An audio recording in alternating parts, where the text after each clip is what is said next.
रात को जापान में पाकिस्तानी दोस्त इमरान लतीफ की शादी में शिरकत करने पहुंचे। दोस्त राना आबद भी वहां मौजूद थे।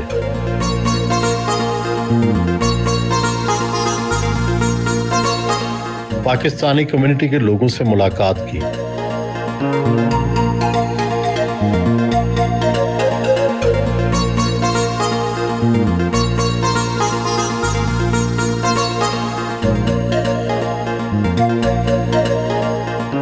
दूल्हा दुल्हन को मुबारकबाद दी।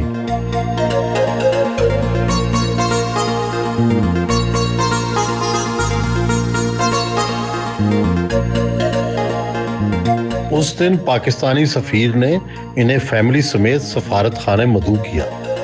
पाकिस्तानी सफीर मोहम्मद अब्दुल हमीद ने इस्तकबाल किया।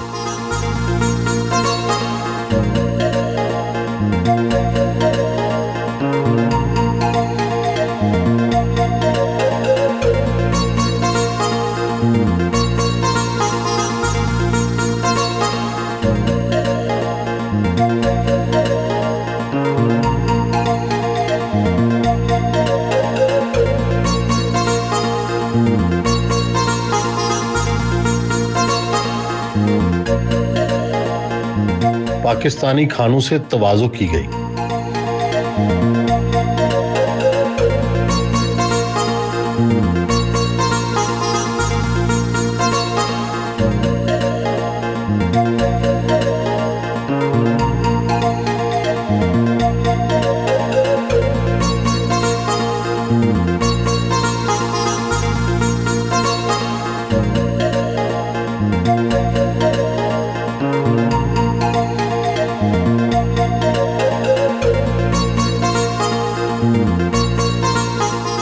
यहां से टोक्यो टावर का नजारा बहुत दिलफरेब था।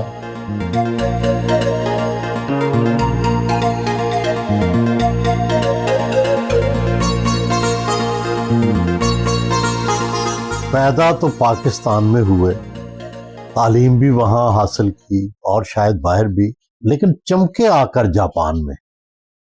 क्या पाकिस्तान में क्या पस मंजर था, किन हालात में पैदा हुए? पाकिस्तान में मेरा जो ताल्लुक है वो एक दरमियाने दर्जे की फैमिली से था, और जब मैं पाकिस्तान में पढ़ रहा था तो मेरा यही ख्वाब था कि मैं बाहर वो और भी ज़्यादा ग्लोबल और इंटरनेशनल इन्वायरमेंट में जाके काम करूं। कहाँ पढ़े, क्या क्या पढ़े? जी, मैंने मैट्रिक अपना जो है वो पाकिस्तान से किया, लासाल स्कूल से फैसलाबाद से किया। FSC है वो भी पाकिस्तान से किए। उसके बाद मैं मलेशिया चला गया ट्विन डिग्री प्रोग्राम के लिए, जो कि 2 साल मलेशिया में होता है प्रोग्राम, 1 साल पर्थ ऑस्ट्रेलिया में होता है। उसके बाद मैंने मास्टर्स अपना रशिया से किया, और फिर अभी एक रीसेंट मास्टर मैंने किया है अपना विस्कॉन्सिन यूनिवर्सिटी ऑफ USA से। आपको कितनी जुबानें आती हैं? मैंने मलय सीखी मलेशिया में, रशिया में रशियन सीखी, और जापान में जापानी सीखी, और घर में हम उर्दू, इंग्लिश, पंजाबी तो बोलते ही हैं। So all together I can speak 6 languages in a very good level. क्या आप अपनी तालीम पर मुतमईन नहीं थे जो आपने इतनी मुख्तलिफ किस्म के डिसिप्लिन और मुख्तलिफ किस्म के एनवायरनमेंट में जाके जो है वो पढ़ाई की? अच्छा, मेरा थोड़ा बैकग्राउंड कॉम्प्लेक्स है इन दैट पर्सपेक्टिव। मैं जब छोटा था तो I was gifted to my uncle, क्योंकि उनके पास औलाद में थोड़ा तखीर थी या किस तरह के मामलात थे, तो मेरे मामू जो हैं उन्होंने ही मुझे पाला पोसा और बड़ा किया। वो मामू आपके कहाँ रहते? वो फैसलाबाद में रहते हैं। मलेशिया तक उन्होंने ही भेजा मुझे, लेकिन फिर उनके बच्चे भी जवान हुए, तो मुझे अब ये था कि मुझे I started feeling like a kind of a identity crisis, क्योंकि अब एक मामू के यहाँ भी एक नई फैमिली थी, और मेरा उतना वो कनेक्शन नहीं था अपनी फैमिली के साथ जो एक होता है।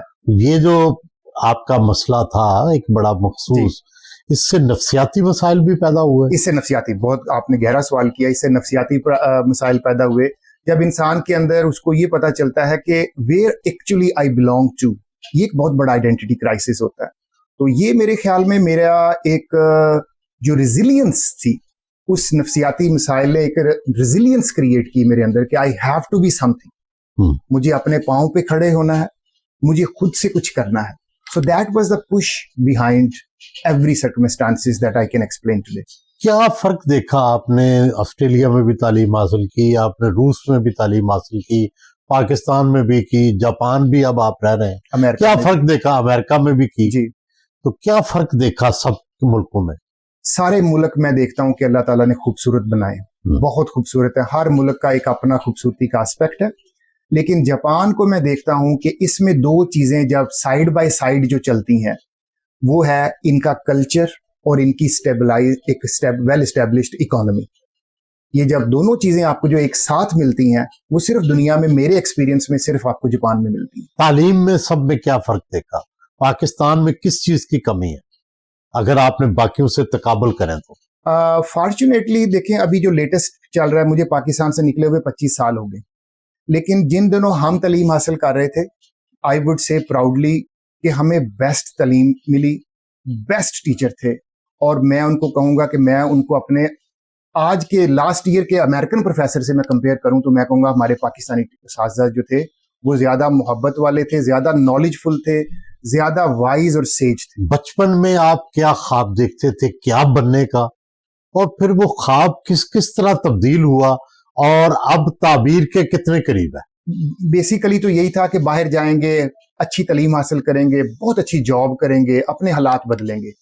पहला ख्वाब तो ये था। लेकिन बहुत जल्दी जब मैं मलेशिया गया तो मुझे पता चला कि मेरे अंदर एक बिजनेसमैन है, मुझे बिजनेस करना है। तो मैंने अपनी यूनिवर्सिटी के साथ ही मैंने जब पहली अपनी कंपनी रजिस्टर्ड की तो I was only 20 years old। फिर ख्वाब किस तरह बदला? ख्वाब फिर ऐसा बदला कि जब यहाँ पर हम आए, जब रशिया में हमने ग्रेजुएशन फाइनल की, मास्टर किया, तो हमारा ये था कि हम रशिया में क्या पढ़ा? बिजनेस इन मैनेजमेंट, अच्छा। लिंग्विस्टिक्स में, लैंग्वेज में जो था उनका था, इंग्लिशियन लैंग्वेज में था।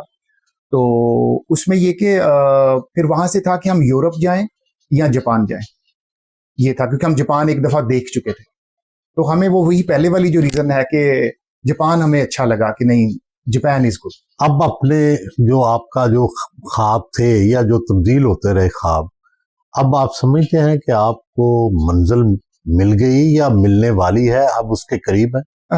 मैं समझता हूँ कि मंजिल कभी नहीं इंसान को मिलनी चाहिए। जो मंजिल होती है वो मिलने से आपके सारे ख्वाब चकनाचूर हो जाते हैं। ख्वाब बनते रहने चाहिए, मंजिलें आगे से आगे होती चली जानी। क्या देखते हैं आप आज से 10 साल बाद या नियर योर रिटायरमेंट, अभी तो आपकी कितनी उम्र है? मेरी आज 45 है।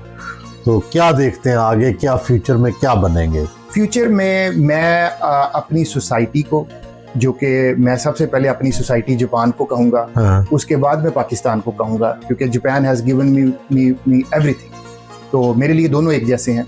तो मैं चाहूँगा कि मैं कुछ give back to the society. So मैं अपने आप को एक सोसाइटी में knowledge sharing, experience sharing, resource sharing, इस तरह की को मैं वैल्यू इंटीग्रेट करना चाहता हूँ। अपनी फाइनेंशियल मंजिल अगर आप वो पहले वाला सवाल करें तो अल्हम्दुलिल्लाह वो मैं 3-4 साल पहले मैं I have gone beyond that अल्हम्दुलिल्लाह। अब तो ये है कि business is more like a fun to me.